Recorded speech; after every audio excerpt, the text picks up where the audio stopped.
क्योंकि अभी भारतीय जनता पार्टी के जो लोग हैं, उनकी पार्टी के ज्यादातर सांसद जो हैं वो बीजेपी के भरोसे जीते हैं और बीजेपी के साथ रहना चाहते हैं। वही स्थिति यहाँ भी है।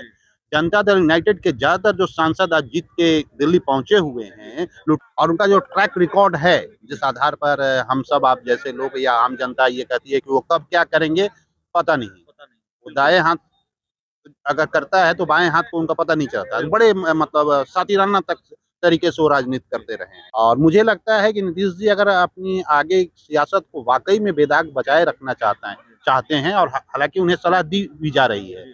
देखिए ये 3-4 नाम जो हम लोगों ने गिना, चाहे अशोक चौधरी हो, संजय झा हो या फिर ललन सिंह हो या विजय चौधरी हो, इनके अलावे भी कुछ लोग हैं जो राजनीति में नहीं है। एक एक नाम आपको हालांकि वो तो आ गए जो पूर्व आईएएस रहे मनीष, इसके अलावे भी हैं तो अभी एक अन्य मार्ग के आसपास जो आईएएस लॉबी है, वो लॉबी भी नहीं चाहती है कि नीतीश जी आरजेडी के साथ जाएं और कि नीतीश कुमार कहाँ जाएंगे, कह रहे हैं इधर उधर नहीं जाएंगे, 2 बार गलती हो गई, अब इधर उधर नहीं होंगे। संजय झा, ललन सिंह, अशोक चौधरी, इनके बारे में कहा जाता है भाई ये भारतीय जनता पार्टी के रंग में रंग गए हैं।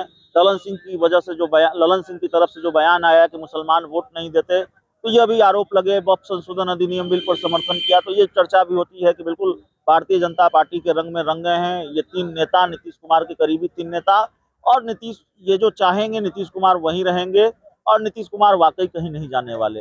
लेकिन जेडीयू में कई ऐसे नेता हैं जिनका आकर्षण आरजेडी की तरफ होता है, या कई ऐसे नेता हैं, जेडीयू में एक बड़ी आबादी ऐसी है, कुछ बड़े नेता हैं जो भारतीय जनता पार्टी के कट्टर हिंदुत्व की राह से उनको बहुत दिक्कत होती है। भारतीय जनता पार्टी जैसे बिहार में हिंदू स्वाभिमान यात्रा, कटोगे तो बटोगे वाला नारा और मुसलमानों को लेकर गिरिराज सिंह के बयान, तो इससे वो असहज होते हैं। आरजेडी के प्रति आकर्षण भी है और लालू यादव को जब नीतीश कुमार को साथ लेना होता है तो उन्हीं नेताओं का इस्तेमाल करते हैं, उनके जरिए फिर कम्युनिकेशन बनाते हैं।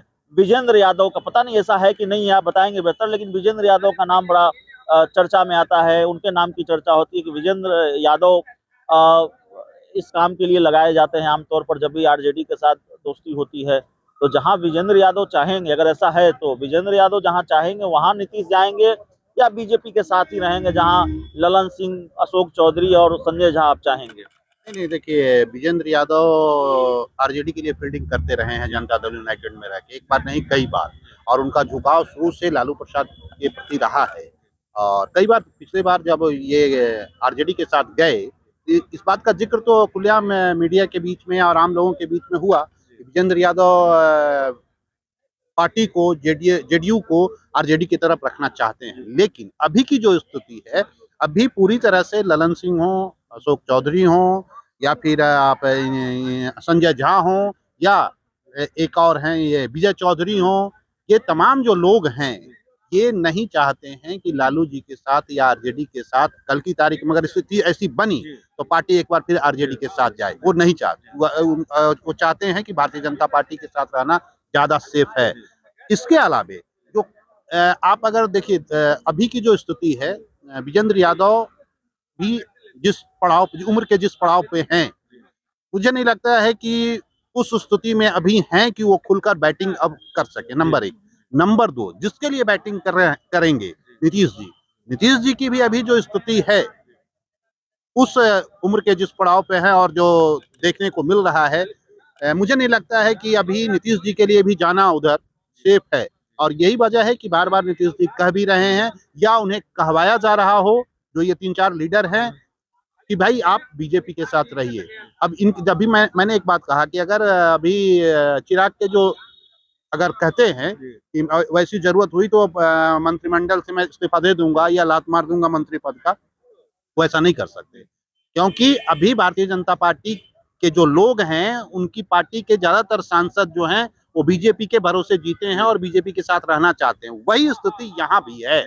जनता दल यूनाइटेड के ज्यादातर जो सांसद आज जीत के दिल्ली पहुंचे हुए हैं, लुटियंस जोन में का मजा जो ले रहे हैं, वो भारतीय जनता पार्टी की देन है।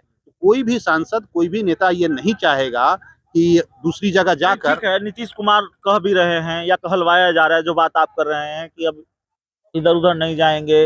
विजेंद्र यादव उतनी तगड़ी फील्डिंग करने की उम्र उनकी नहीं है, उस स्थिति में नहीं है। लेकिन नीतीश कुमार खुद भी तो इशारा कर रहे हैं विधानमंडल के शीतकालीन सत्र के दौरान तेजस्वी से बातचीत और लगातार 2 दिन। और नीतीश कुमार जैसा माहिर राजनेता जिनके बारे में यकीन करना मुश्किल है, उनको मालूम नहीं होगा क्या कि क्या मैसेज जाएगा।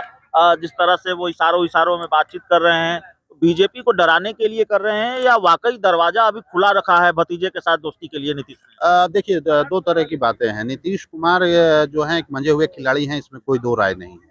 और उनका जो ट्रैक रिकॉर्ड है, जिस आधार पर हम सब आप जैसे लोग या आम जनता ये कहती है कि वो कब क्या करेंगे पता नहीं। वो दाएं हाथ अगर करता है तो बाएं हाथ को उनका पता नहीं चलता। बड़े मतलब सातिराना तक तरीके से वो राजनीति करते रहे हैं। इस तरह की स्थितियां हुई है। लेकिन इस बार की जो स्थिति है वो अलग है साहब। अभी उस स्थिति, मैं यही बात कह रहा हूँ कि अभी नीतीश जी के साथ भी वो फ्री हैंड नहीं है। अब उस हालात में नहीं है कि वो अभी खुलकर जो पहले। लेकिन अब देखिए, जिनकी जो फितरत होती है और राजनीति में हर वक्त कोई भी मंजा हुआ राजनेता कभी भी दरवाजा बंद नहीं करता, खिड़की बंद नहीं करता। तो नीतीश कुमार कुछ चाहते हैं कल की तारीख में तेजस्वी या लालू यादव का भय दिखाकर बीजेपी को भी ब्लैकमेल करें, बीजेपी को बताएं कि नहीं भैया मैं भी हूँ, ऐसा मत समझना। टाइगर विधानसभा चुनाव में 120 सीटें चाहिए लड़ने के लिए। लड़ने के लिए चाहिए, मांग तो होगी। जब 120 से ज्यादा भी मांगे, तेजस्वी का डर दिखाकर ही मांगे। हाँ, ये तभी संभव है। मैं इसीलिए कह रहा हूँ ना, वो इसका इस्तेमाल करेंगे।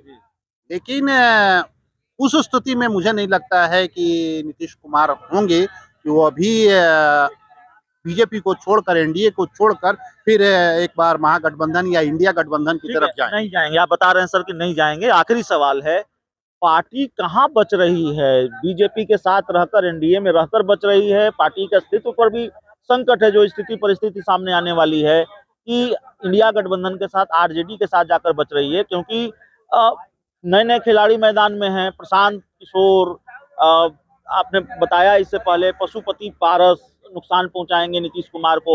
एक और कोई खिलाड़ी आने वाले हैं, गुजरात से हैं कोई खिलाड़ी, वो भी नीतीश कुमार को ही डैमेज करेंगे। तो कहाँ? और चिराग पासवान के बारे में तो चर्चा है कि वो तो नुकसान पहुंचा ही रहे हैं। तिरहुत के विधान परिषद उपचुनाव में भी उन्होंने खेल किया जेडीयू के साथ, कथित तौर पर जो खबरें चल रही हैं।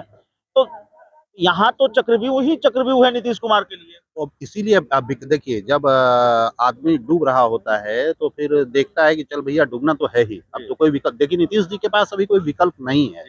और मुझे लगता है कि नीतीश जी अगर अपनी आगे सियासत को वाकई में बेदाग बचाए रखना चाहते हैं, और हालांकि उन्हें सलाह दी भी जा रही है। देखिए, ये 3-4 नाम जो हम लोगों ने गिना, चाहे अशोक चौधरी हो, संजय झा हो, या फिर ललन सिंह हो, या विजय चौधरी हो, इनके अलावे भी कुछ लोग हैं जो राजनीति में नहीं है। एक एक नाम आपको, हालांकि वो तो आ गए, जो पूर्व आईएएस रहे मनीष, इसके अलावे भी हैं। तो अभी एक अन्य मार्ग के आसपास जो आईएएस लॉबी है, वो लॉबी भी नहीं चाहती है कि नीतीश जी आरजेडी के साथ जाएं। और आज की तारीख में ये ललन सिंह हो या संजय झा हो या फिर अशोक चौधरी हो, उनसे कम हावी नहीं है वो आईएएस लॉबी। वो कदापि नहीं चाहेगी कि वो नीतीश जी एक बार फिर आरजेडी के साथ जाएं। रह गई पार्टी, पार्टी तभी बचेगी जब एनडीए में नीतीश जी होंगे। हालांकि अगर मान लिया उस स्थिति में बनी, अगर वैसा स्थिति हुआ, बहुत कम लोग जो होंगे वही आरजेडी के साथ जाएंगे। हालांकि मुझे नहीं लगता है कि वैसी कोई मतलब क्या डूबते हुए नाव पर सवारी करना कोई नहीं चाहता। खेल के चांस यहाँ भी है ना। पशुपति पारस नुकसान पहुंचा रहे हैं, नए खिलाड़ी नुकसान पहुंचा रहे हैं। पिछली बार तो 43%, इस बार कितना स्कोर होगा? 43 से ज्यादा होगा कि कम होगा? नहीं, 43 से ज्यादा तो नहीं होने वाला है। जो स्थितियां हैं, नहीं होने वाला है। देखिए, खतरा चारों तरफ से ही है। बीजेपी भी अच्छी तरह से जानती है। आपको याद होगा कि निमंत्रण देकर, मतलब नहीं, गांव में कहा जाता है बीजे अथी करने, पत्थर छीन लेने वाला, वो दिन भी लोगों ने देखा है। नरेंद्र मोदी भी कोई मतलब, अगर ये अपने आप को बिहार के सियासी चाणक्य मानते हैं, तो नरेंद्र मोदी आज की तारीख में इंटरनेशनल पॉलिटिशियन हैं। आज की तारीख में पूरी दुनिया नरेंद्र मोदी को मानती है, इससे कोई इनकार नहीं कर सकता। आप भले ही आप जितनी आलोचना कर लें, लेकिन ये सच्चाई है। तो ये बात भारतीय जनता पार्टी के रणनीतिकार भी नहीं भूले हैं। भारतीय जनता पार्टी यहाँ तभी अपना पैर जमा पाएगी या तो वो नीतीश जी को धीरे धीरे समेटे, और अब तकरीबन समेटा ही गए हैं। आप समेटा जा रहा है हाँ। नीतीश कुमार को, निपटाया जा रहा है नीतीश कुमार को। लंबी चर्चा सर के साथ। इस पूरी रिपोर्ट में इतना ही। बहुत बहुत धन्यवाद।